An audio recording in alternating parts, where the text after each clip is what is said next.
Hello world, I'm Chris Pirillo, and with any luck, the presentation behind me is moving, if you can see it.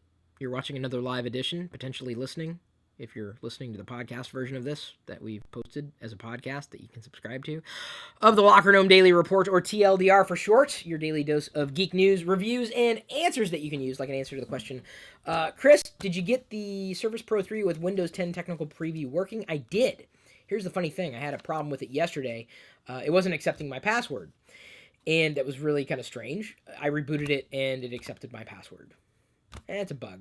I assume they're going to fix that. My dad tried Windows 10 for the first time today. I recorded that experience standing right here. My dad was sitting right here using the Surface Pro 3.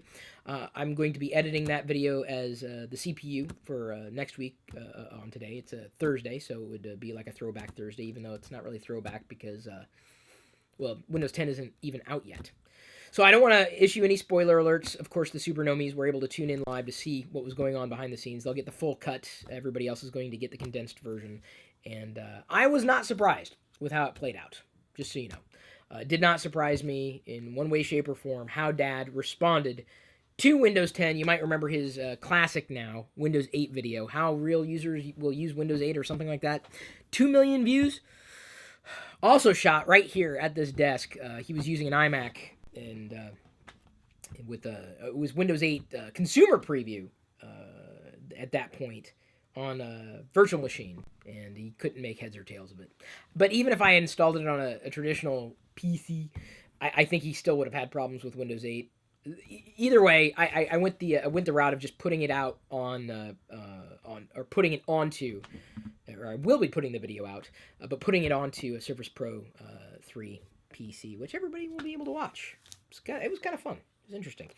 Before we get going today with the array of news that I was up at 6 in the morning reading, there's a lot of things that I like to read. I know TLDR is short for too long didn't read, but I think there's times that you need to take to read things, including when you receive handwritten letters from people. This is from Blanca Fox on Twitter, Blank A Fox, also known as Dominic Lopez, right there. And I assume when anybody sends me a letter, they're going to assume I'm going to show it on TLDR or potentially in the blog, and it will be showing up in both places. He says he's been a fan of the latest CPU videos, those, of course, being published in the classic YouTube channel. I hope people are a fan of those, or become a fan. I don't know if some people are instant fans, other people not so much. I asked people last night in social, I'm like, so what do you think of the CPU videos? Some people, no, don't like them. Give them a chance, man. It's a geek variety show. I know the uptake is probably going to take, as much as I hate to say it, it's probably going to take a year or so for people to get used to what we're doing with CPU. It really is going to take that long. I didn't expect an immediate turnaround, but it's not really different, radically different. They're good videos that serve to expand the people that I get to connect with on a variety of topics. I get to have a geek variety show. It's fantastic for me to do. So like today, having Dad, work through Windows 10 for the first time. It's a variety thing, but I can do that in the same channel as I might be talking about how to celebrate Valentine's Day Star Wars style. I found this today. I couldn't believe it. I thought I'd seen everything I needed to see at the store that was branded Star Wars. This has lollipops inside. I will not be opening it. It had a sticker up front, but as you saw in the CPU video, I showed people how to remove stickers from things. There was a sticker here explaining that there was a lollipop. What does it say? Sharp edges. Hard candy, it's a caution. Hard candy may contain sharp edges that can cause injury. Please enjoy carefully. I will. In fact, I'm not even going to remove it from the cellophane, the plastic here. But there we go. So it says, "The force is strong with you, Valentine." I did not have this one. I think it's new for this year. It's got to be. Oh, by the way, Best Buy, 19 September 2016. So there you go. So I will have to throw this away after that date. So I'm going to be using this in a Valentine's Day video. How geeks celebrate, how nerds and geeks love celebrating Valentine's Day. This will just be one of those things, possibly. Yeah, why not? What else am I going to do? So, anyway, in the handwritten letter, he's talking about CPU videos. I got sidetracked again. This is what happens, folks. I mean, you got to come to expect that with me. He says, I like listening to your opinions, reviews, and awesome recommendations. Awesome. He's eating sriracha popcorn. See, I love that.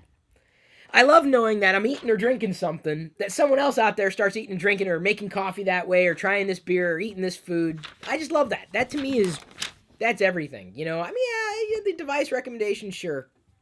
But I think food is a deeper recommendation because, you know, I'm guessing 10 years from now, you probably won't be using the phone that you're using. I'd say the same thing about your computer, but my dad's here in the workshop and he's been using the same computer for 10 years.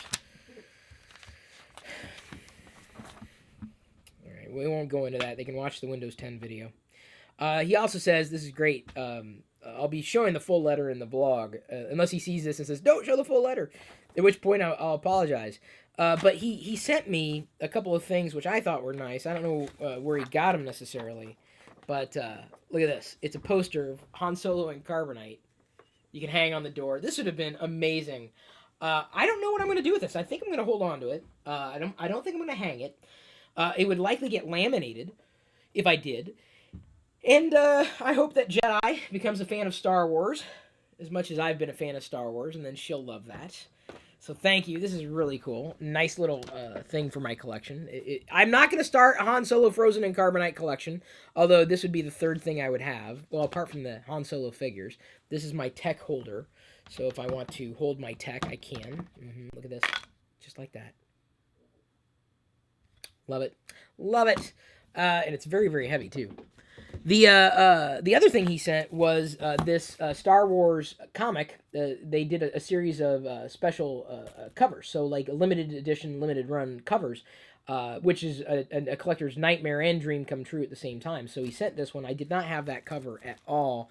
Thank you for this. It's my only variant cover that I have. But as I mentioned in that vlog that I talked about, I said this is going to be the worst vlog ever. I said that they're going to be releasing a Darth Vader comic series in a few days' time, really.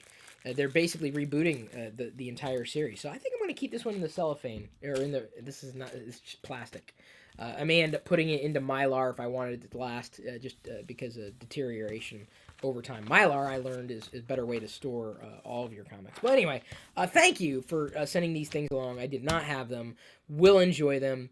Like I said, do not be surprised if you see this poster go somewhere, because now I'm starting, without even thinking or knowing starting a Han Solo Frozen and Carbonite collection. Because I also have the Han Solo Frozen and Carbonite bottle opener downstairs. Please, folks, don't get me into collecting something else. I really don't need this. Wait, how do I don't need this. I don't need the encouragement at all. This is called mixed signals, folks. That's what that is.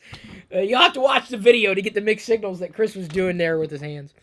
Quite a few things to cover here in the news, at least that I was able to catch. So overnight, one of the things that happened is Microsoft released a couple of things. They released Outlook for iOS and Office for Android, which is good news if you happen to be addicted to Office or Outlook. I had used Acompli, which was the app or team or group or program that Microsoft basically acquired like in November, just a few months ago, specifically to integrate as Outlook. I tried Acompli as an email client on iOS and did not like it. I had it for like a day, and I'm like, it's really quirky. I don't like how I have to manage things differently. It's not any better. I felt like it wasn't any better than Apple Mail. I felt it wasn't any better than anything else. I prefer to manage my inbox manually, and it tries to do the smart things with the inbox. Some people like Gmail. I never liked Gmail. I don't like the Gmail apps. I have yet to find an alternative client that I really, really like. Now, Outlook on the desktop, yeah, it's workable. It is absolutely usable. One of the better email clients that I've ever used. And you might have heard me talking about using Outlook in the past. But as far as the iOS version of Outlook is concerned, it's like I tweeted this morning. And by the way, it's free. Download it. Try it for yourself. Don't just take my review for it. But if I gave a review, here was my review. I downloaded Outlook for iOS. I used Outlook for iOS for 30 minutes. Now, granted, I didn't say that I used Acompli, which it seemed to be pretty much the same thing. It's just rebranded, and I have a feeling they'll continue to improve it. Sorry, that was an aside. I got to start my tweet over again. I downloaded Outlook for iOS. I used Outlook for iOS for 30 minutes. No, I used Outlook for iOS. I deleted Outlook for iOS after 30 minutes. So I ran it through its paces and just found it. The UI was okay. There are certain animations that just seemed a little klutzy. I think they're going down the right path, but the views were a little confusing. I didn't think it was as fluid as it could have been. There were too many things that I just found weren't as good as I would have wanted it to be. To me, it's not going to make a replacement for Mail on iOS. That's me. It's just what I've learned to appreciate my daughter of mine, as opposed to my daughter. Well, it's my daughter of Diana's too. They came into my workshop as I'm talking. So download it, try it. I think they need to work on it a bit. Now some people just love it. I'm like, ugh. I guess maybe I like different things as far as software goes, and I didn't like it. I didn't like it. Outlook on the desktop is a different creature altogether. Not to be confused with a creature that I talked about in Facebook today, Geeky Creatures. A project that I'm spinning up with Kelly Ishikawa. What I did on Facebook is detailed. You can go to geekycreatures.com. I explain it there as well. Every weekday, or the hope is, he's going to illustrate a different creature. It's going to be like a monster, alien, robot, chimera, a cyborg, a creature that it could be considered geeky. So like the creature that makes it such that every time you insert a USB cable, you have to flip it 14 times before it finally goes in the right way. How does that work? Have you had that problem? You've never had that problem. The dad still uses serial cables. So, over there, 10-year-old computer. Yeah, it's pretty cute, Jedi. It is pretty. You're older than my phone. You are. You are older than my phone. You can brag about that. The idea of Geeky Creatures, it's kind of fun. I posted he did an animation, like you can see him drawing out or sketching out this creature that we gave a name to, he gave a backstory to. I want to do this, and I want to create different creatures every weekday, give them a backstory, give them a reason to exist, and then eventually figure out how to get them done as collectibles. And then be able to, as we have collectibles, also release in conjunction with those collectibles STL files, so that someone could download the STL file and print it off on their own. They could just do it. But then the collectible, of course, that's the collectible version. Then of course you can print it off on your own. So eventually, as I kind of roll forward with this, I really want to get into that world a little more, if only because it's fun for me. It's something that is, I like the world of collectibles. I would like to eventually figure out a way to have the ability to create something that's generic enough that I can go into the world of licensing. So, like, okay, for example, Hot Wheels. Okay, Hot Wheels makes cars. They generally look like this. It's the brand, right? Or a variation of the theme. I'm looking for something else that might be indicative of this. There are a few companies that, sorry everybody, I'm stepping out of frame. Kubrick would be one of them. Kubrick has a certain style. This little Vader, Kubrick, has a certain style that all their figures look like that. There's also Bear Brick being another one that has a certain style, or like a Lego minifigure has a certain style, like Funko has a certain style, or specifically their pop vinyl, like a Money or a Dunny, a certain style, and then go into licensing. It'd be neat to have a style that people collect, that if they latched on to that certain style, and then go after licensing, and then eventually work with bigger companies with bigger fandoms. Be kind of neat. So it all starts with Geeky Creatures, and I kind of outlined it for people on the Facebook page. Now I talked about that because I thought it was fun to talk about right now, because I don't know why Jedi reminded me of this. As I look at her, I'm not saying you're a toy, but I do have to explain to you that some toys cannot be opened. They have to stay in the box, so they say. Disney Infinity rolled out Toy Box 2.0 on iOS, at least, with Marvel characters. I haven't gotten into it yet. I have a feeling Jedi is probably going to pull me more into the world of where gaming is today. I'm still very much a classic gamer. I've been threatening to start on Twitch for quite some time. I don't know when that's going to happen. I got to figure out... Hey, Chris, it's not that hard, Chris. All you got to do is just figure it out. I got only so much time in the day. Really, and if it's not reading about new things, it's trying new things, or it's spending time where it's most important, and it is with my daughter. And unfortunately not with my wife. I said unfortunately. And I found out that Friday, Billy D. Williams and Anthony Daniels aka Lando Calrissian, and the guy who played C-3PO, not just in body but also voice. They're going to be in Seattle at the EMP to unveil a new exhibit of costumes from Star Wars. So I want to go on Friday, but I don't know if we're going to be able to go together because I don't know if we're going to be able to take Jedi out, and it may be Dad and me, and I don't even know if tickets are going to be available. Well, I think Dad would probably be more of a fan of Star Wars than Mom. Yeah, well, all three of y'all can go. Mom would just be reading her book. Do the whole thing. I'm just being honest with everybody here. She's just going to be reading her book right there. An app that was released today, which I got for free from a redeem code. You can get it for free too. It's paid, but the developer gets paid. Just earn it through go.tagjag.com/free points. You can earn apps, so you just exchange your points for apps instead of paying for apps outright. It's called Hydra. Hail Hydra! No, not like that. So basically, what it is, I'm gonna demonstrate here. Okay, Jedi, you ready? I'm gonna take a picture of you in HDR. I don't know how well this is going to work because she is a moving character, even though she's not a character. Oh, this is gonna turn out so horribly. No. Yeah. Oh God, that looks absolutely bad. So I need to take a picture of something still. So you can take better HDR shot. Sorry, I am going to shoot something inanimate. Shoot her bow. No, I'm not going to shoot her bow. I'm going to shoot across the office. No, but I need a lot of things in the picture to better. I know you wanted me to show the bow, but I can't. So you don't have to, hold it on a tripod or anything. Hold as still as you possibly can. And then what it'll do is it'll create an HDR image that can be strong or medium, and it will say okay. But it'll also allow you to shoot or save 12 megapixel images right there from your iPhone. So it's higher resolution, or save that. And in my tests, the HDR did a better job than the built-in HDR because it goes through and it cleans up a lot of the noise that you might have seen in the HDR images taken with your current iPhone. It also has a better video HDR than the built-in video app can handle it. It has a better low light setting. So let me see here. I'm gonna need something super, super low. Okay, this is not really low light. Is this low light? All right, that's low light enough, maybe. I wish I can show you prime examples here.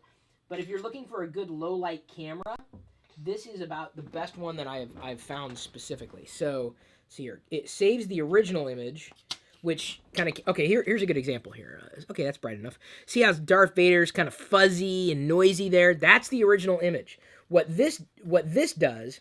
This is the image that the app took. So the native image, the native camera image, and then the image that it took. So can you see how... Oh, wrong. Oh, I zoomed out. Do you see how much more clean the line is there?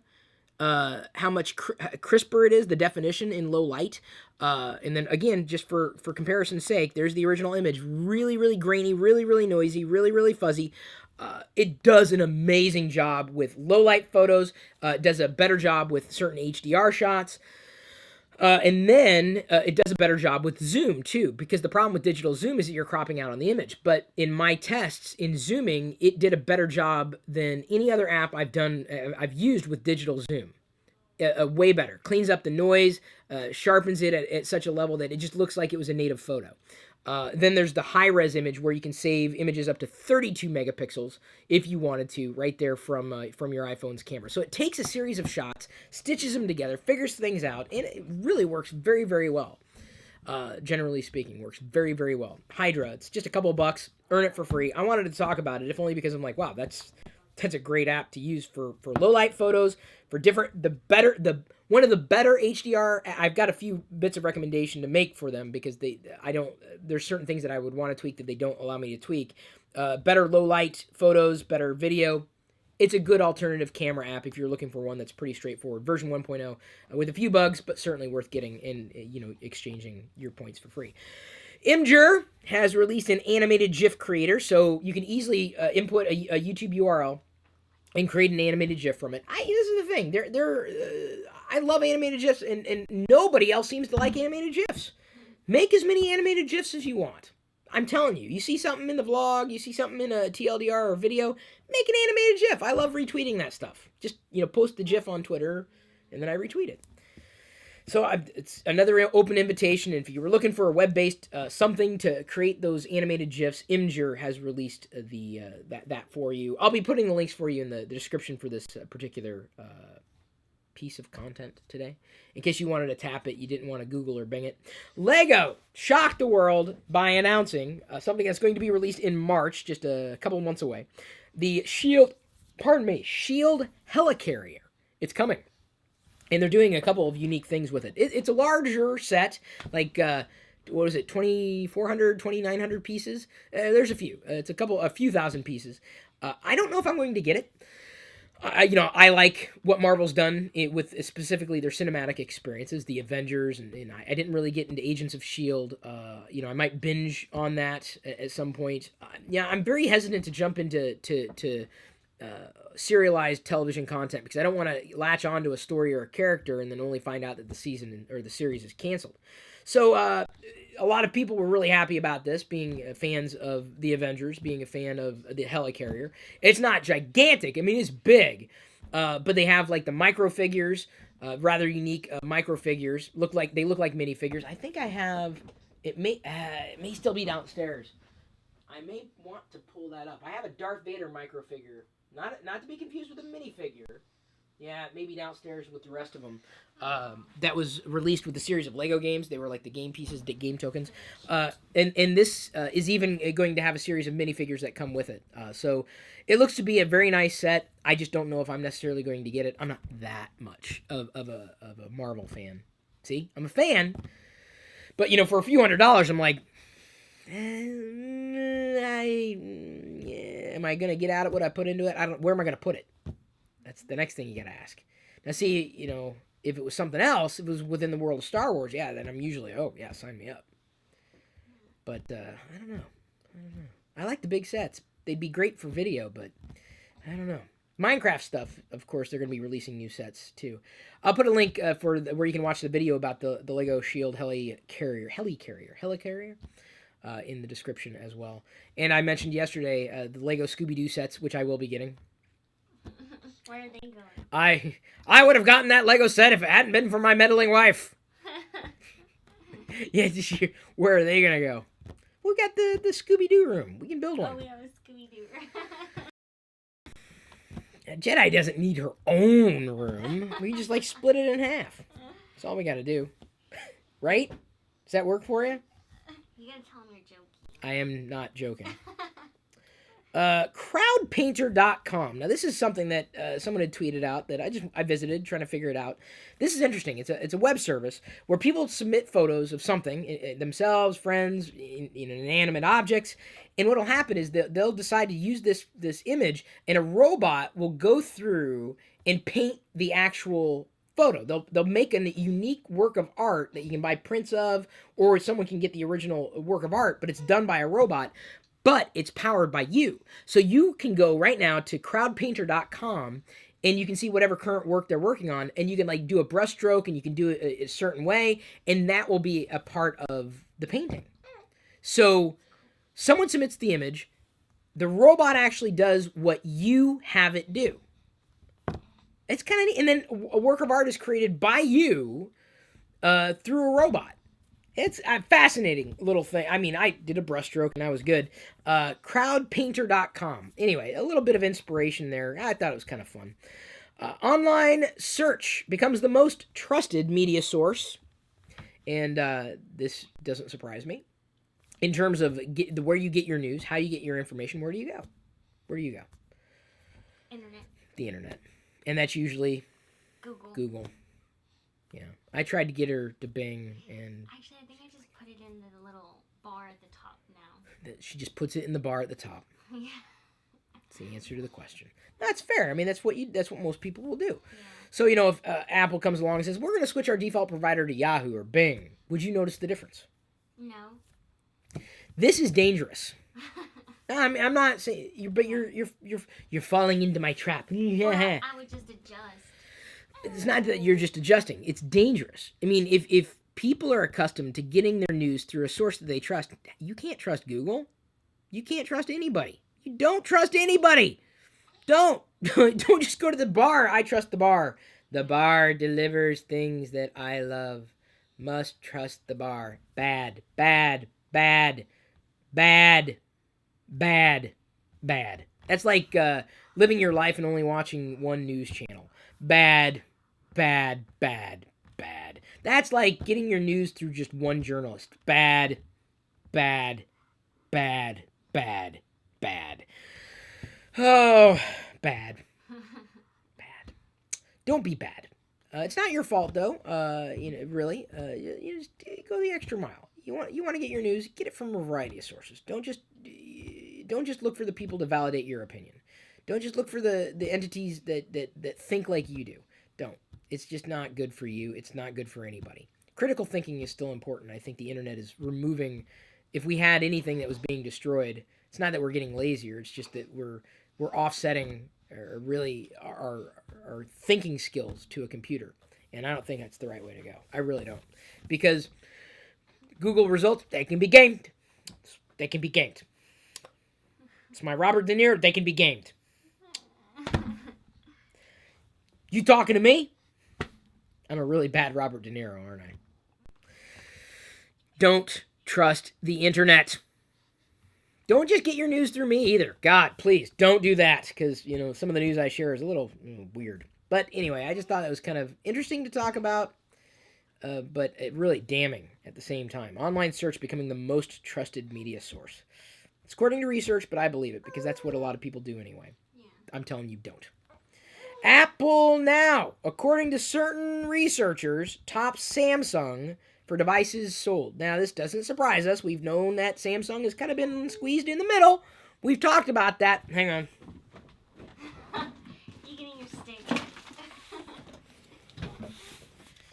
We've talked about how Samsung, unfortunately, is kind of being squeezed in the middle, because unfortunately it is in the middle, because Apple came along and they released an iPhone that was bigger than the other iPhones, and some people switched to iOS because they wanted a bigger iPhone instead of going with the Android device that was previously the one that gave them a big screen. And unfortunately, Samsung is also being topped out by the bottom, because there are other manufacturers who are coming along selling their devices, premium devices, at a lower rate. So that leaves Samsung right in the middle, so it's not selling as much as it was selling before, and unfortunately that puts them in the middle. So what is Samsung going to do? I don't know. This is not about being a Samsung fan or an Apple fan. I'm just telling you the facts as reported by the stuff that's getting released by these various companies directly. Hold on, I got an idea. There's a horse. Oh, thank you. Okay, so do I have to do this again? Yeah. This isn't just a horse. This is Dr. Hooves. Oh, okay. Okay. So do I have to do the whole thing again? No. Okay. Thank you. Beat the dead horse.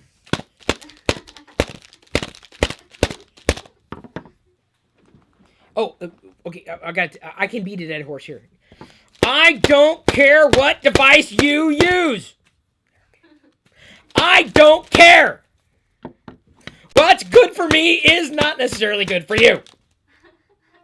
Huh? Yeah, exactly, Jedi. It's called respect. And respect also means not beating a plastic horse. I shouldn't have done that. So Samsung isn't really being transparent about all their numbers. Doesn't surprise me, because they're kind of not doing as well as they might have been doing before. This is good news. I think it's good news, even for Samsung, and here's why. Because now it's suggested that Samsung's going to be making some improvements to TouchWiz, as in eliminating a lot of the stuff that they were throwing into TouchWiz that a lot of Samsung fans didn't like. That's good news. It's good news for usability. So imagine the next Galaxy product that comes out looks better, runs more efficiently, doesn't have a whole bunch of stuff that you're never going to use or don't understand, and it's a Samsung product. You're going to love that. You're going to love it. And you're not going to know why it came about. It could have come about because Samsung isn't doing as well. And when you're not doing as well as what you used to be able to do, you kind of got to change gears. It's just the way it goes. It's kind of like what I said. Windows 8 was not going to be a success, but I said that if Microsoft capitulated and kind of brought the best of both worlds together, they could do a better job, which is exactly kind of what they're doing with Windows 10. From a usability standpoint, I don't want to talk about Windows 10's user interface right now. I will. That'll be a separate video, though, because I've got some things that I think they need to Okay, spoiler alert. I think the Windows 10 interface is like they combined Windows XP with Windows 7 with Windows 8 with some Vista sprinkled in, maybe a dash of Windows 95. I mean, it's like every Windows version crammed into Windows 10. And it doesn't work that way necessarily. It looks that way. It's the UX they solved. Now let's start to work on the UI. Technical preview though, so I cannot, be too angry about it. Other than saying they got to do a lot of polishing before they release it. A lot. So next, now that I've talked about Samsung and Apple, and I think it's important. I don't know if you knew that they're going to be allegedly going to be improving TouchWiz, and that's long overdue. And I think we can all agree on that, unless you're a TouchWiz fan. At which point, I'm telling you, if you're a TouchWiz fan, hey, that's fine. I'm not telling you what to use. I'm not telling you what to like.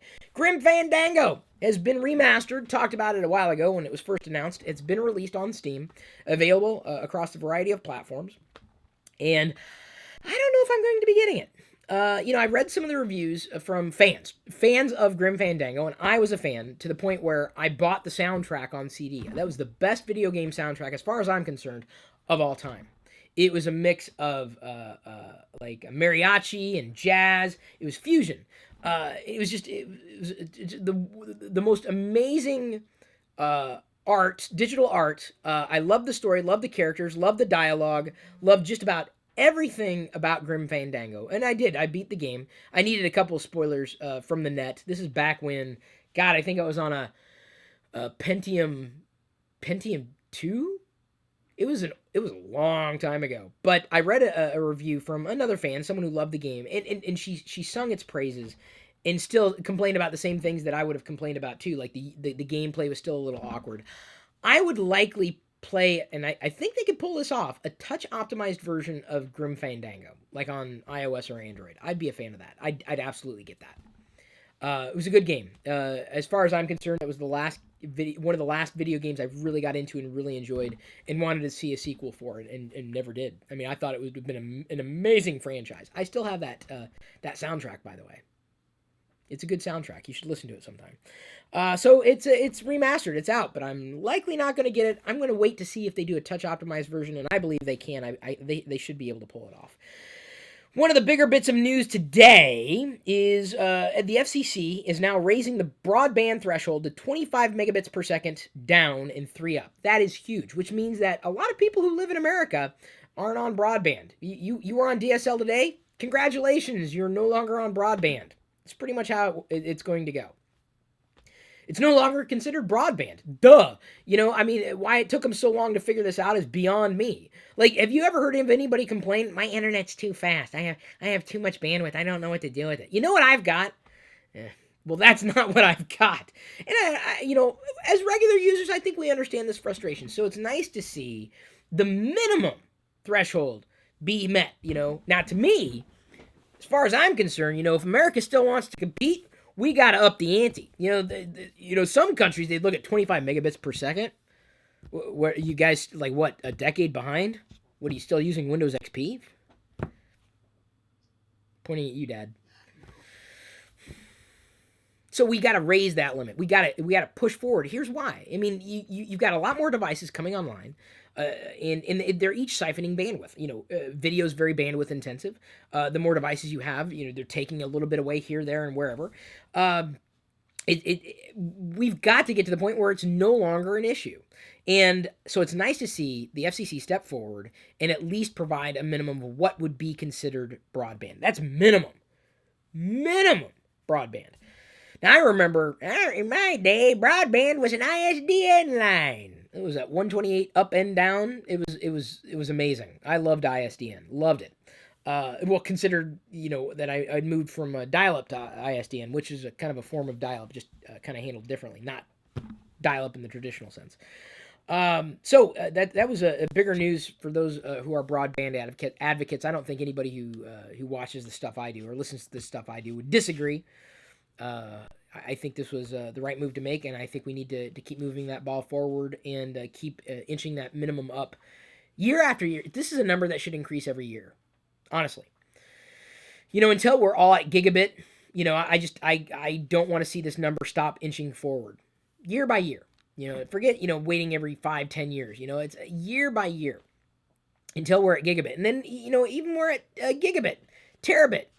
And it's going to come, there's going to come a point where wireless speeds, and I think we're there, kind of, they can mirror wire speeds, not exactly, but they can work well enough that they can supplant wired speeds.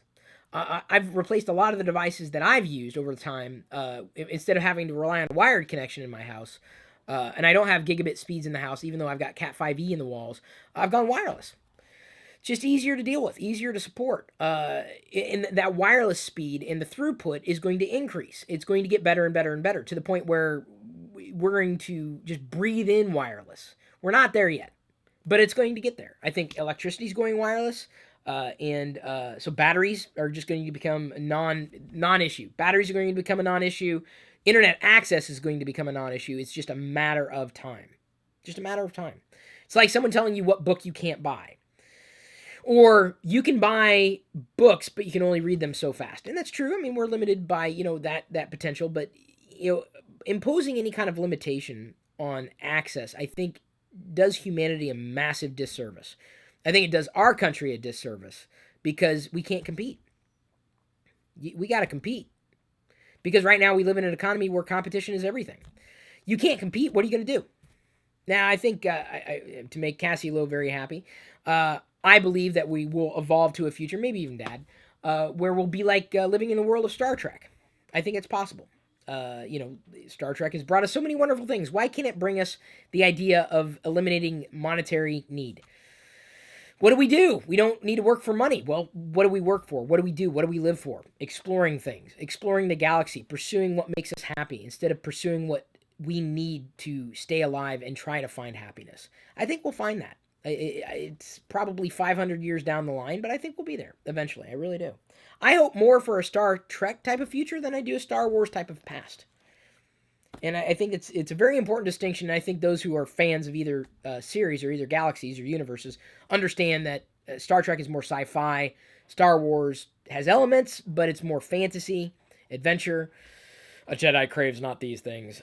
So anyway, I want to see us at that point, but until we get there, we just kind of have to deal with certain market realities. Now, speaking of market realities, Nintendo shocked a lot of people last night by releasing a website that allows you to connect your YouTube account to it, and giving you, at this point, I think they said 70% ad rev share. If you have a video that has licensed Nintendo content that they've approved to be on YouTube, you can now, instead of getting takedown or not being able to monetize it, you now get a percentage. Nintendo gets a percentage and you get a percentage. I think Nintendo's acting the right way.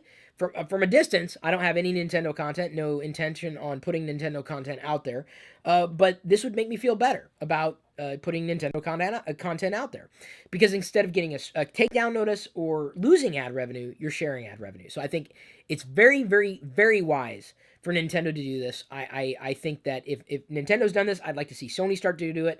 I'd like to see Microsoft do this.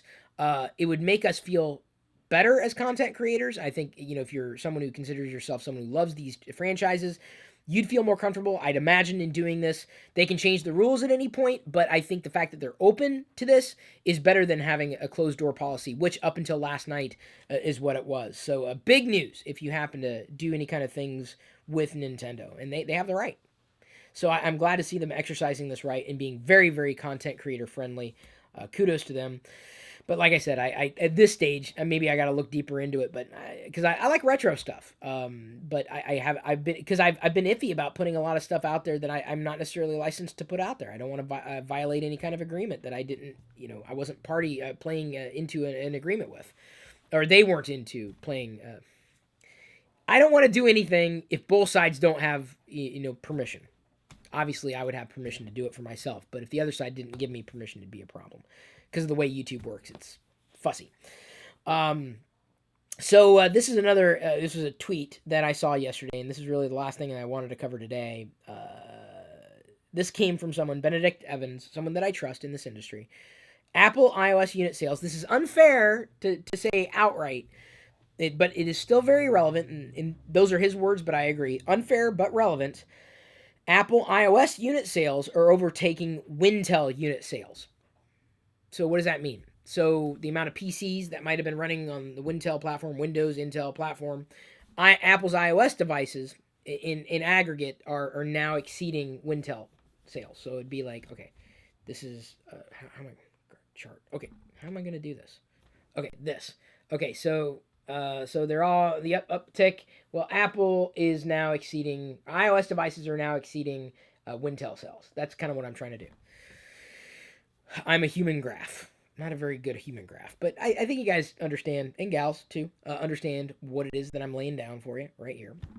Is this important?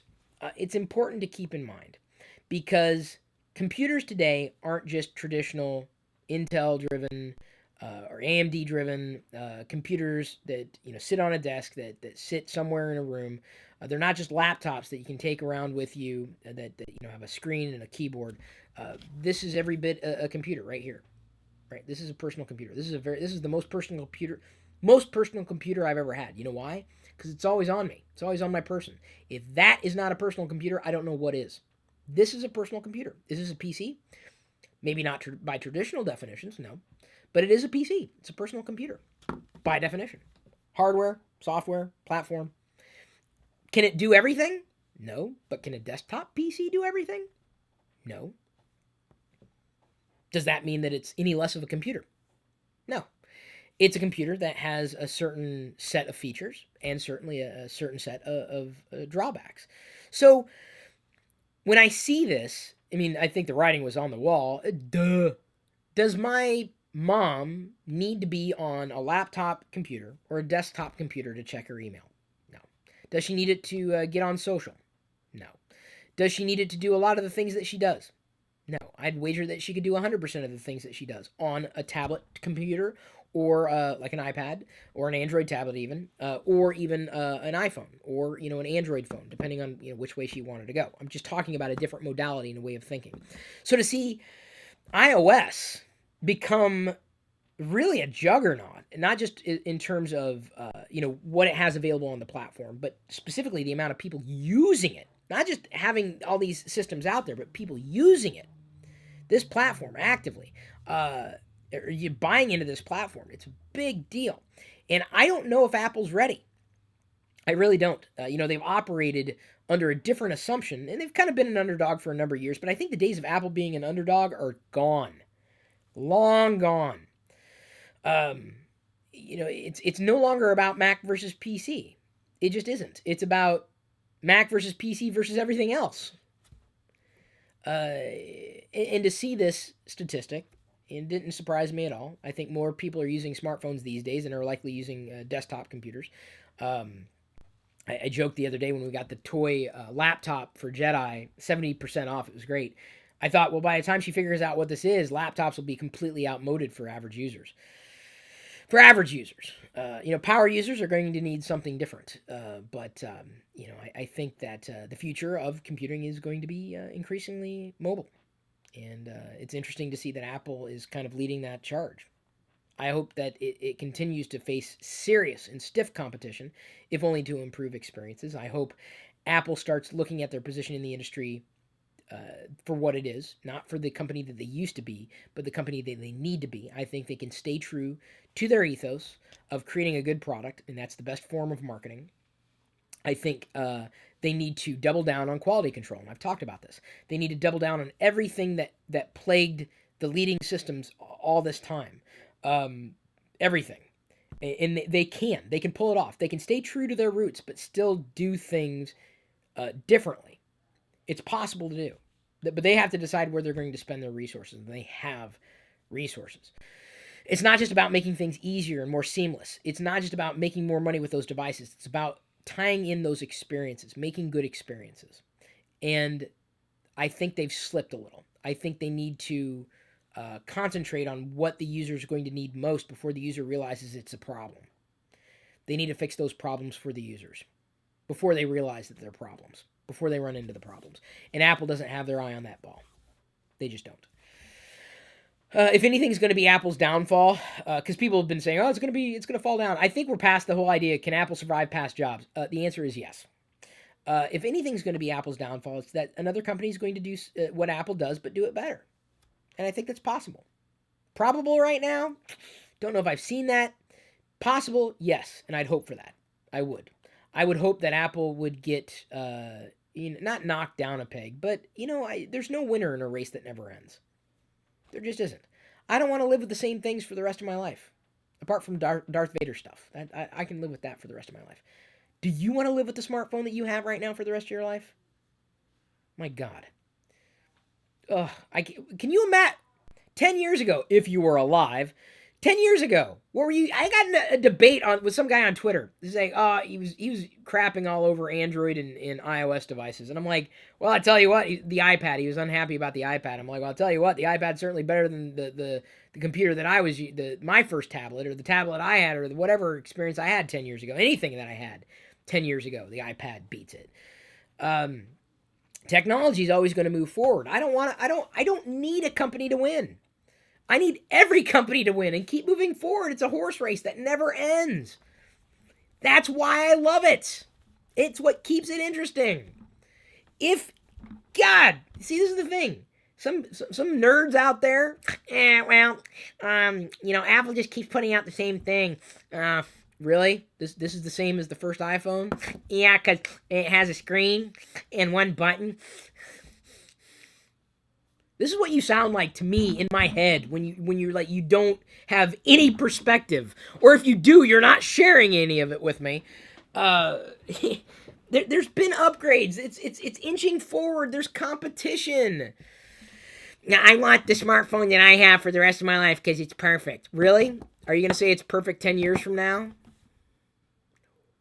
Because technology moves forward. It's the race that never ends. Let's hope for more competition. There is no winner in a race that never ends. Technology is a race that never ends.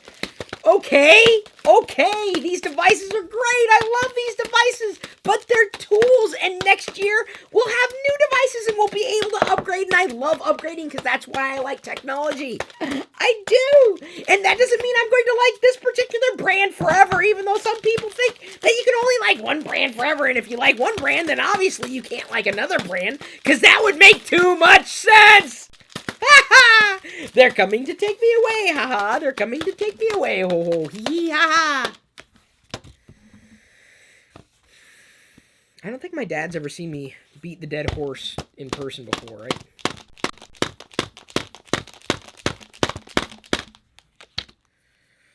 Well, thank you, everybody, for tuning in. I appreciate you listening. I'm going to go ahead and wrap this up. Got to pop into the Patreon Hangout, do a couple other things. And that's going to be a very short one. I know I say that every day. But, usually hang around for 10, 15 minutes or so. My dad will be joining me, I guess. And then we got to do a couple of other things around here. Kind of shuffle some blocks around, as it were. Virtual blocks, not physical blocks. We don't have any computer yet to manage virtual blocks. Maybe someday.